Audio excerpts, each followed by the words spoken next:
Hey, guys. Whoa! Sorry for interrupting you. She has a grown son. Oh my God. I'm Cyrus. To John, our new friend. So, are you gonna stay the night? I haven't had a man over since Cyrus was born. It's great to finally have a new dad. Night, John. Actually, your mom's in the shop.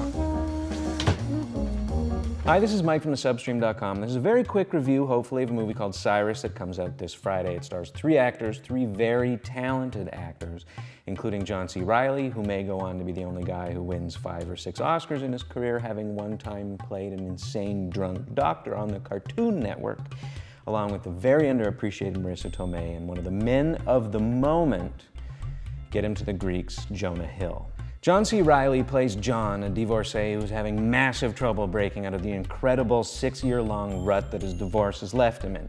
He's charming in the way that people who are ruthlessly, relentlessly honest about their own shortcomings are, at once completely inept with women, but at the same time ballsy enough or drunk enough to start a crazy 80s dance party at a snobby soiree that his ex-wife invites him to. He meets Marissa Tomei's character and they immediately fall for each other hard, and their months-long relationship is troubled by the presence of Marissa Tomei's character's son, Cyrus, played by Jonah Hill. Cyrus and his mother are weirdly close. They're best friends and they live together and they always have, and he may or may not be trying to sabotage his mom's new relationship. It's that conflict that's at the funny, creepy, off-putting, suspenseful heart of Cyrus. Directors, brothers Jay and Mark Duplass, do a really good job of preserving the lo-fi, indie, frayed around the edges, kind of rough and tumble aesthetic and sensibility that saw them become part of the burgeoning mumblecore indie film movement with their earlier feature, Puffy Chair.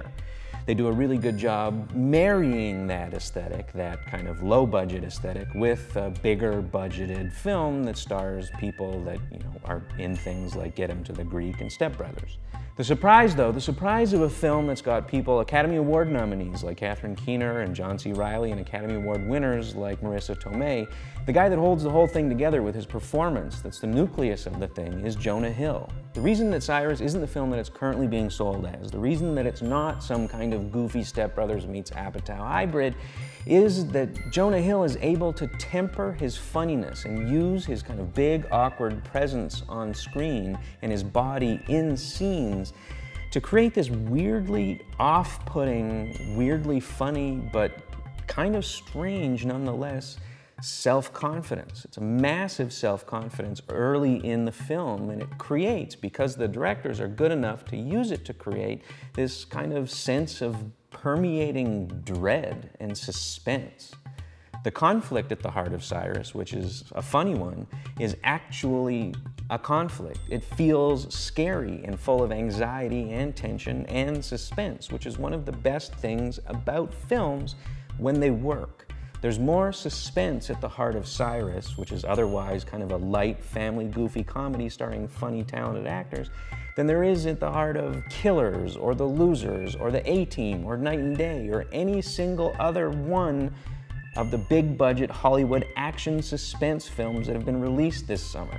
Hill is a funny dude, but his humor in movies like Cyrus and even in big-budget mainstream stuff like Forgetting Sarah Marshall comes from a place that's entirely new. The incongruity between his exterior self, this big, kind of fat, unshaven, goofy guy who's working in the tradition of big, fat, unshaven, goofy American guys in funny films, that at the same time is weirdly presupposing and self-confident and knowing and willing to reach out and grab Russell Brand's face when he's kissing a woman and Get Him to the Greek, or willing to hold his own with an actor like John C. Reilly in this intense stare-down and threatening grudge match that happens in the center of Cyrus. He's got a ballsiness that comedians like him, comedians that have this big, off-putting, goofy Chris Farley body don't usually use, and it's making him into one of the most interesting, young, funny actors working. And it's that humor that makes Cyrus work. That and a bunch of other really good things done by a bunch of other really good actors and some directors that are working to move in a really interesting direction. Cyrus is one of my favorite films of the year, and I give it a 9 out of 10.